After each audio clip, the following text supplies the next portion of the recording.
Audioescuelasabática.com.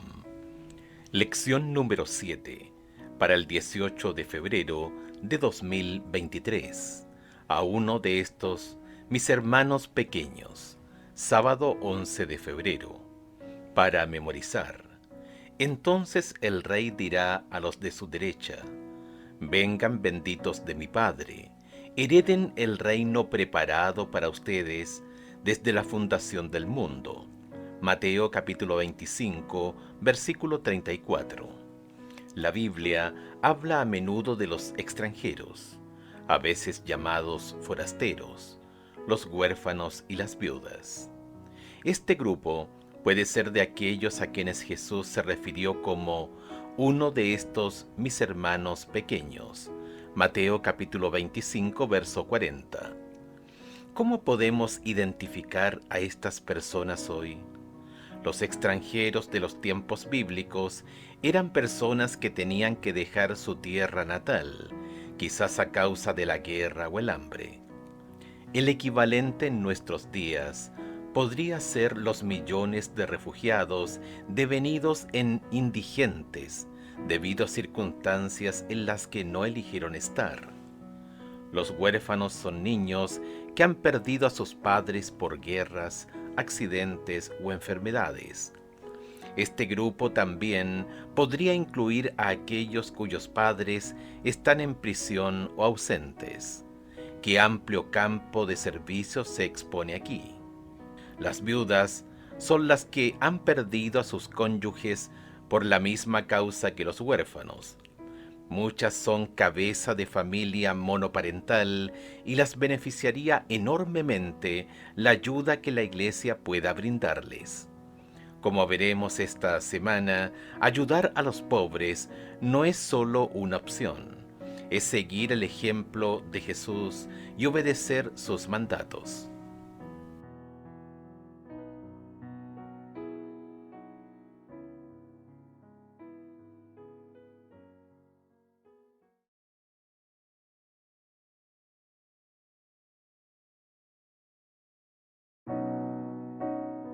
Audioescuelasabática.com. Domingo 12 de febrero. La vida y el ministerio de Jesús. En los comienzos de su ministerio público, Jesús viajó a Nazaret, en la región de Galilea. Esta era su ciudad natal, y la gente local ya había oído hablar de su obra y sus milagros. Como era su costumbre, Jesús asistió a los servicios del sábado en la sinagoga. Aunque Jesús no era el rabino oficiante, el asistente le entregó el rollo de Isaías y le pidió que hiciera la lectura de las Escrituras. Jesús leyó Isaías capítulo 61, versos 1 y 2. Escucha Lucas capítulo 4, versos 16 al 19 y compáralo con Isaías capítulo 61, versículos 1 y 2. Ver también Lucas capítulo 7, versos 19 al 23. ¿Por qué crees que Jesús escogió este pasaje específico? ¿Por qué estos versículos de Isaías se consideraban mesiánicos? ¿Qué revelaban acerca de la obra del Mesías? Lucas capítulo 4, versos 16 al 19. Vino a Nazaret, donde se había criado, y en el día de reposo entró en la sinagoga, conforme a su costumbre, y se levantó a leer.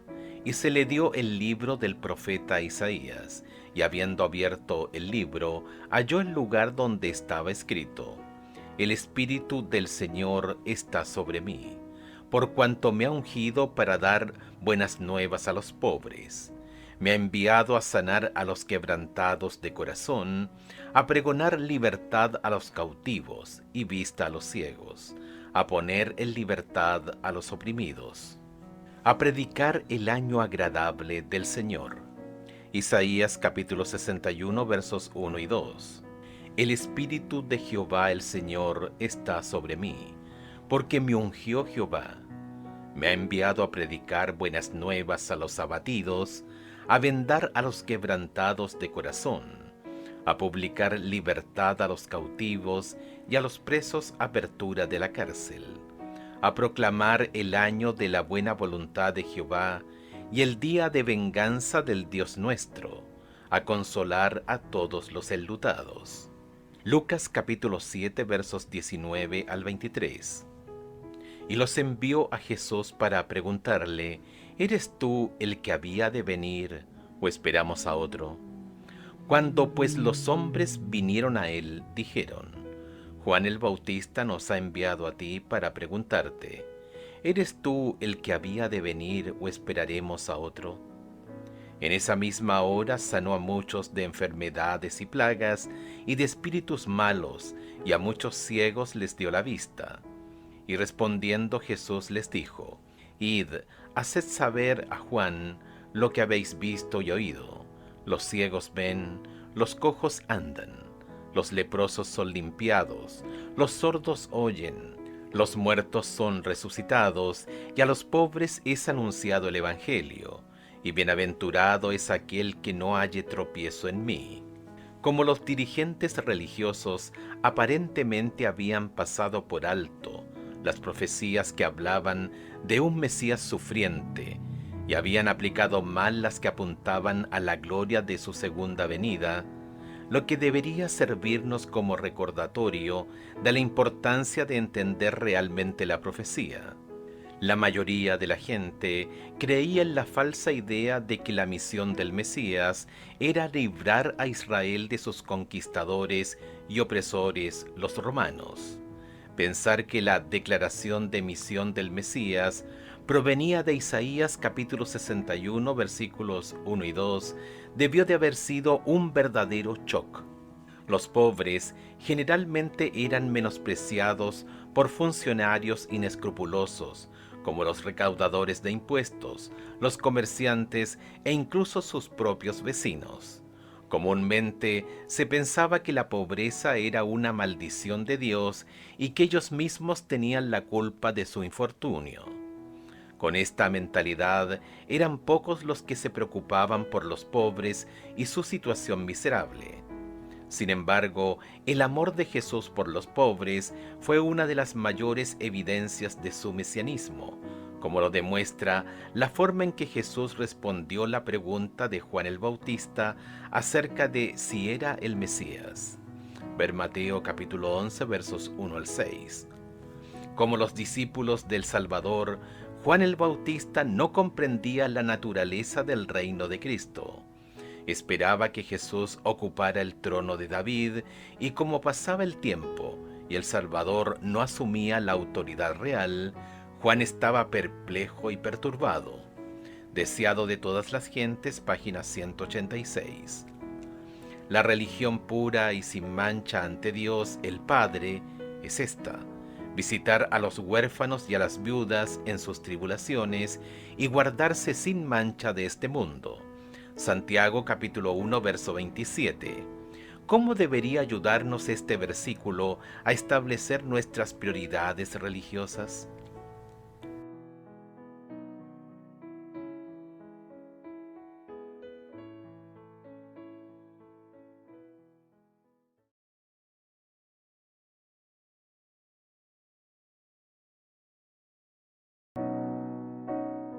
Audioescuelasabática.com.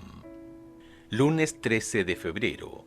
La provisión de Dios para los pobres. En sus escritos, los autores bíblicos incluyeron muchos de los preceptos de Dios para los pobres, los extranjeros, las viudas y los huérfanos. Tenemos registro de esto desde el monte Sinaí.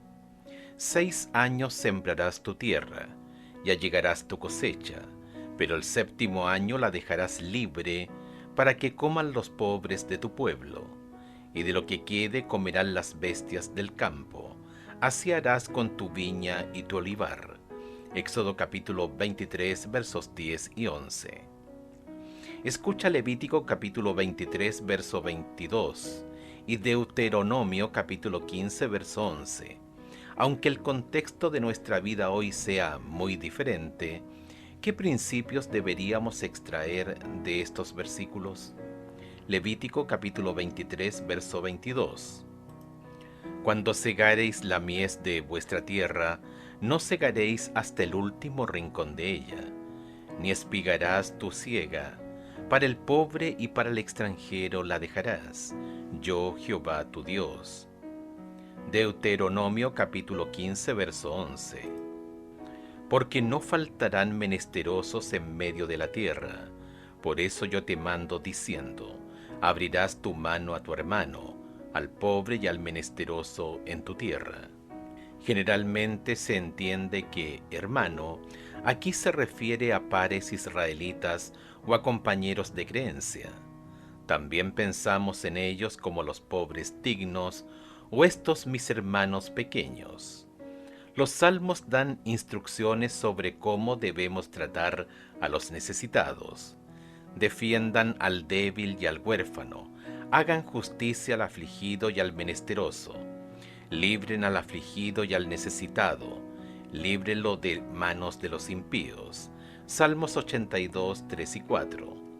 Este pasaje indica nuestra participación en formas que van más allá de simplemente proporcionar alimentos. Luego están las promesas para quienes ayudan a los necesitados. El que da al pobre no tendrá pobreza. Proverbios capítulo 28, verso 27.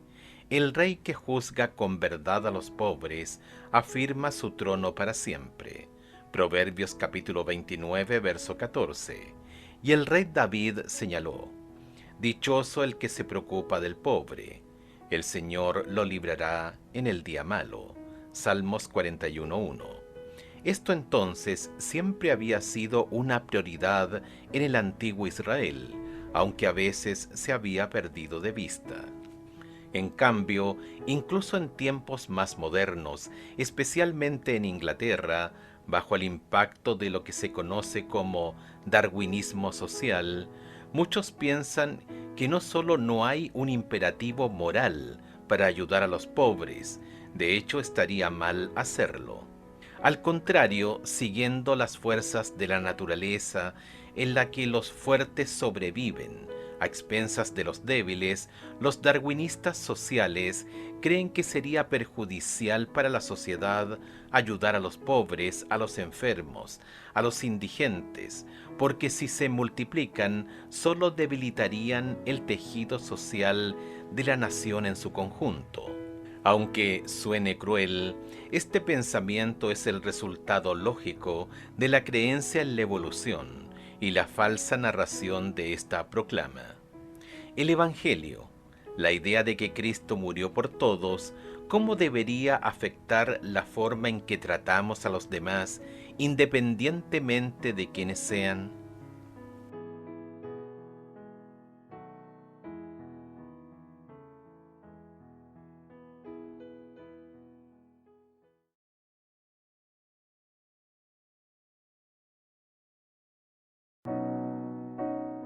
Audioescuelasabática.com.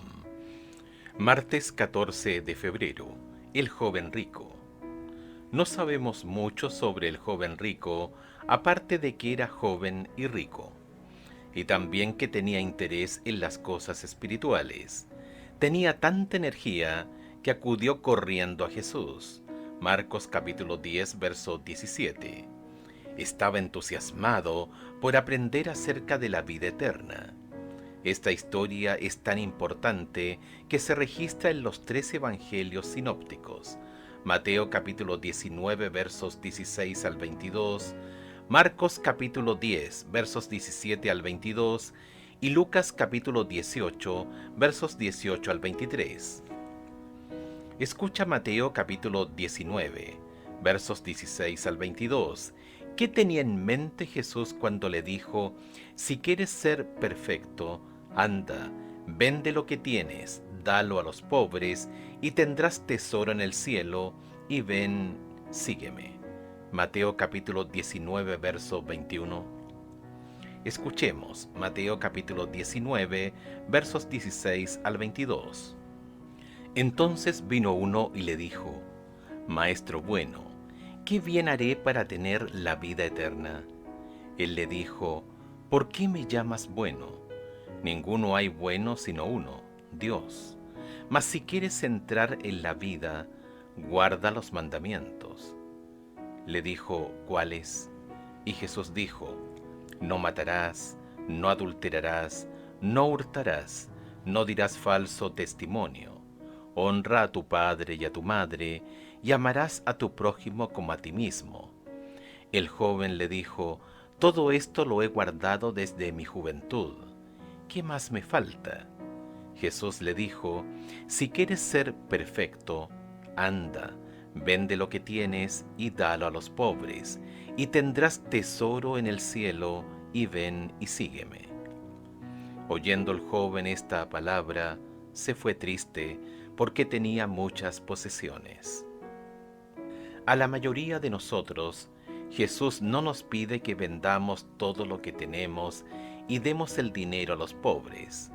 Pero el dinero debió de haber sido el Dios de este joven, y aunque la respuesta de Jesús puede parecer bastante severa, él sabía que esta era la única esperanza de salvación para este hombre. La Biblia dice que se fue muy triste porque era muy rico, lo que demuestra cuánto adoraba su dinero. Se le ofreció la vida eterna y un lugar en el círculo íntimo de Jesús. Ven, sígueme. Las mismas palabras que utilizó Jesús al llamar a los 12 discípulos. Sin embargo, nunca más volvimos a saber de este joven. Cambió la eternidad por sus posesiones terrenales. Qué terrible compensación, ¿no? Qué triste ejemplo de no seguir la gratificación diferida. Ver este término de la semana pasada. Elegir como lo hizo este hombre es un gran engaño, porque no importa lo que las riquezas materiales nos puedan dar ahora. Tarde o temprano, todos morimos y enfrentamos la perspectiva de la eternidad. Y mientras tanto, muchísimos ricos han descubierto que su riqueza no les dio la paz y la felicidad que esperaban. De hecho, en muchos casos parece haber ocurrido lo contrario. Se han escrito gran cantidad de biografías sobre cuán miserables han sido muchos ricos. De hecho, de los registros históricos, una de las mejores representaciones de cuán insatisfactoria puede ser la riqueza en sí misma se encuentra en el libro de Eclesiastés. Se puede extraer muchas lecciones de él, pero hay un aspecto que se destaca claramente. El dinero no puede comprar la paz ni la felicidad, porque el que quiera salvar su vida la perderá, y el que pierda su vida por causa de mí y del Evangelio la salvará. ¿Qué aprovecha al hombre si gana todo el mundo pero pierde su vida? ¿O qué puede dar el hombre por su vida? Marcos capítulo 8 versos 35 al 37. ¿Qué significa perder la vida por causa del Evangelio?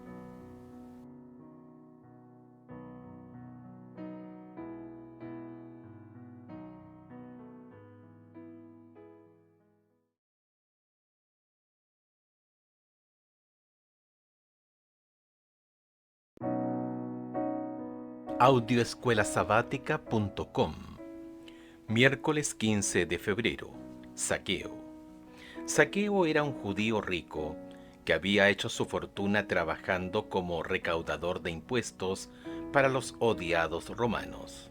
Por eso, y porque él y otros recaudadores de impuestos exigían más impuestos de los que realmente debían, a Zaqueo lo odiaban y lo llamaban pecador. Zaqueo vivía en Jericó, que se encontraba en una ruta comercial muy transitada. El encuentro de Zaqueo y Jesús no fue una coincidencia. Aparentemente Zaqueo estaba bajo convicción espiritual y quería hacer algunos cambios en su vida. Había oído hablar de Jesús y quería verlo. Se debió haber corrido la voz de que el grupo con el que viajaba Jesús llegaría a Jericó ese día. Jesús necesitaba pasar por Jericó desde Galilea, en su último viaje a Jerusalén. Las primeras palabras de Cristo a Zaqueo revelan que, incluso antes de entrar en el pueblo, Jesús sabía todo acerca de él. Escucha Lucas capítulo 19 versos 1 al 10. ¿Qué diferencias hay entre la experiencia de este hombre rico con Jesús y la del joven rico? Habiendo entrado Jesús en Jericó, iba pasando por la ciudad, y sucedió que un varón llamado Zaqueo, que era jefe de los publicanos y rico, procuraba ver quién era Jesús, pero no podía a causa de la multitud, pues era pequeño de estatura. Y corriendo delante, subió a un árbol sicómoro para verle, porque había de pasar por allí. Cuando Jesús llegó a aquel lugar mirando hacia arriba, le vio y le dijo: Zaqueo, date prisa, desciende porque hoy es necesario que pose yo en tu casa. Entonces él descendió a prisa y le recibió gozoso. Al ver esto, todos murmuraban diciendo que había entrado a posar con un hombre pecador. Entonces Zaqueo, puesto en pie, dijo al Señor: He aquí, Señor, la mitad de mis bienes doy a los pobres, y si en algo he defraudado a alguno, se lo devuelvo cuadruplicado. Jesús le dijo: Hoy ha venido la salvación a esta casa, por cuanto él también es hijo de Abraham, porque el Hijo del Hombre vino a buscar y a salvar lo que se había perdido. Zaqueo y el joven rico tenían algunas cosas en común. Ambos eran ricos, ambos querían ver a Jesús y ambos aspiraban a la vida eterna. Pero hasta aquí llegan las similitudes. Fíjate que cuando Zaqueo dijo: la mitad de mis bienes voy a dar a los pobres, Lucas capítulo 19, verso 8, Jesús aceptó este gesto como expresión de una verdadera experiencia de conversión. No le dijo: lo siento, Zaqueo, pero como con el joven rico, es todo o nada, la mitad no sirve. ¿Por qué?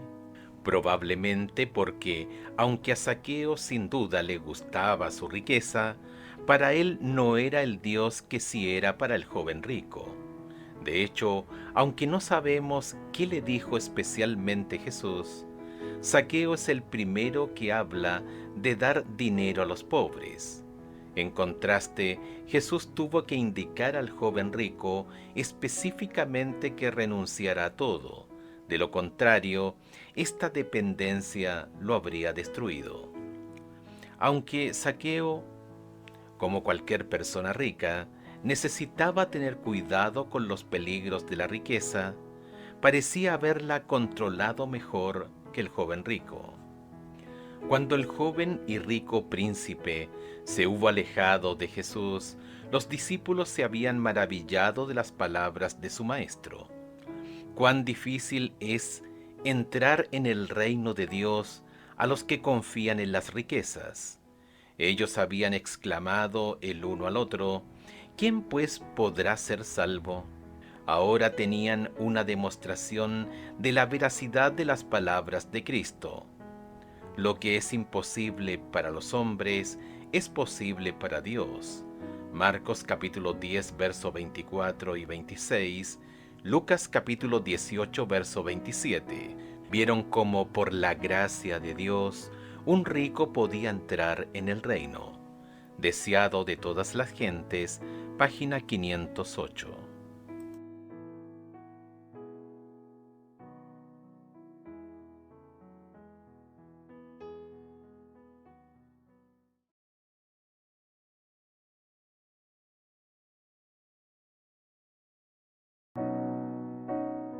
Audioescuelasabática.com.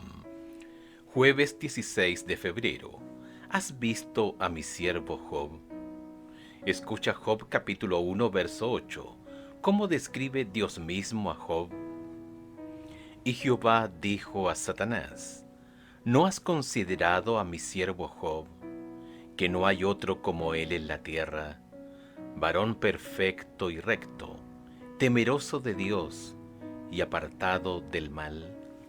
No está nada mal que Dios llame intachable y recto. Job capítulo 1, verso 8 a Job. Tan intachable y recto que nadie más en la tierra en ese momento podía igualarlo. Veamos, estas son palabras de Dios literales acerca de Job. Aunque después de que Job enfrentó una catástrofe tras otra, Dios repitió lo que había dicho de Job, que no había nadie en la tierra como él, intachable y recto y todo lo demás, excepto que luego se agregó un nuevo elemento. Job continuaba poseyendo esas virtudes, a pesar de que me incitaste contra él para que lo arruinara sin motivo. Job capítulo 2, verso 3. Y aunque podemos vislumbrar poderosamente la perfección y la rectitud de Job en la forma en que se negó a renunciar a Dios a pesar de todo lo sucedido, y pese a la burla desafortunada de su esposa, ¿aún mantienes tu integridad? Maldice a Dios y muérete. Job capítulo 2, verso 9. El libro revela otro aspecto de la vida de Job antes de que se desarrollara el drama. Escucha Job capítulo 29, versos 12 al 16, que se describe aquí que nos da más información sobre el secreto del carácter de Job. Porque yo libraba al pobre que clamaba, y al huérfano que carecía de ayudador. La bendición del que se iba a perder venía sobre mí, y al corazón de la viuda yo daba alegría. Me vestía de justicia, y ella me cubría. Como manto y diadema era mi rectitud. Yo era ojos al ciego y pies al cojo. A los menesterosos era padre, y de la causa que no entendía, me informaba con diligencia. Quizá lo más esclarecedor aquí sean las palabras de Job, y de la causa del desconocido me informaba con diligencia. Job capítulo 29, verso 16. En otras palabras, Job no se limitaba a esperar, por ejemplo, a que algún mendigo vestido con harapos se le acercara para pedirle limosna. Job era proactivo para identificar las necesidades y luego actuaba en consecuencia. Elena de White sugirió: no aguardéis a que los pobres llamen a vuestra atención a sus necesidades. Obrad como Job, lo que él no sabía, lo averiguaba. Haced una gira de inspección y ved lo que se necesita y cómo puede suplirse mejor. Testimonios para la Iglesia, tomo 5, página 141. Este es un nivel de administración del dinero y de mayordomía de los recursos de Dios que está más allá de la práctica de muchos de los hijos de Dios en la actualidad. Escucha Isaías capítulo 58, versos 6 al 8. ¿Cómo podemos tomar estas palabras antiguas y aplicarlas a nosotros hoy? Isaías capítulo 58, versos 6 al 8. ¿No es más bien el ayuno que yo escogí, desatar las ligaduras de impiedad, soltar las cargas de opresión y dejar ir libres a los quebrantados y que rompáis todo yugo?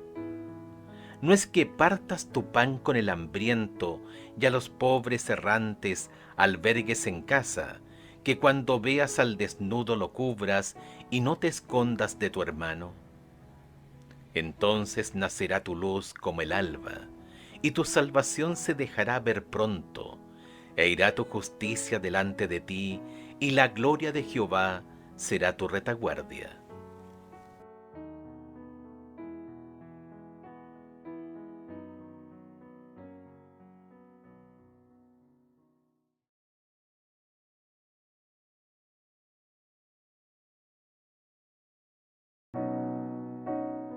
Audioescuelasabática.com. Viernes 17 de febrero, para estudiar y meditar. Cuando el Hijo del Hombre venga en su gloria, y todos los santos ángeles con él, entonces se sentará en el trono de su gloria, y serán reunidas delante de él todas las naciones y apartará los unos de los otros. Así pintó Cristo a sus discípulos en el Monte de los Olivos la escena del gran día del juicio. Explicó que su decisión girará alrededor de un punto.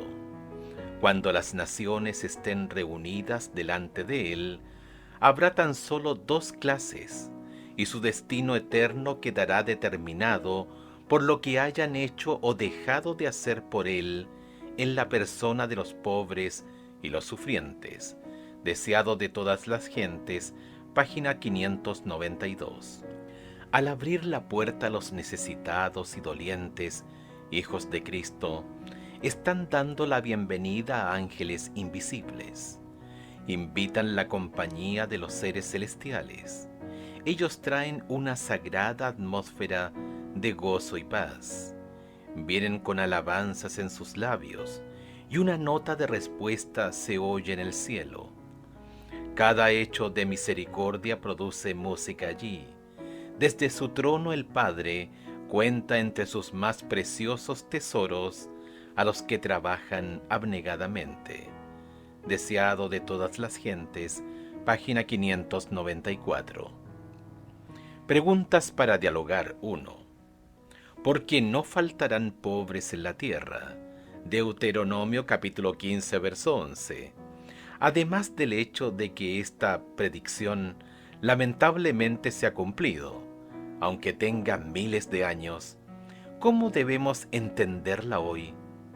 Algunos han utilizado estas palabras para prácticamente justificar su falta de ayuda a los pobres al razonar de esta manera. Bueno, Dios dijo que los pobres siempre estarían entre nosotros, así que así son las cosas. ¿Cuál es la falacia de esta forma de pensar? Escucha 1 de Timoteo capítulo 6 versos 17 al 19. A los ricos de este siglo manda que no sean altivos, ni pongan la esperanza en las riquezas, las cuales son inciertas, sino en el Dios vivo, que nos da todas las cosas en abundancia para que las disfrutemos. Que hagan bien, que sean ricos en buenas obras, dadivosos, generosos, atesorando para sí buen fundamento para lo porvenir, que echen mano de la vida eterna. A los ricos de este siglo manda que no sean altivos, ni pongan la esperanza en la incertidumbre de las riquezas, sino en el Dios vivo, que nos da todas las cosas en abundancia para que las disfrutemos. Que hagan bien, que sean ricos en buenas obras, dadivosos, prestos a compartir, atesorando para sí buen fundamento para lo porvenir, que echen mano de la vida eterna. Fíjate cuál es el peligro: confiar en las riquezas personales en lugar de en el Dios vivo. ¿Por qué es tan fácil que los que tienen dinero caigan en esto, a pesar de que saben que al final ni todo su dinero los mantendrá con vida? ¿Por qué todos debemos tener cuidado de no confiar en otra cosa que no sea el Dios vivo?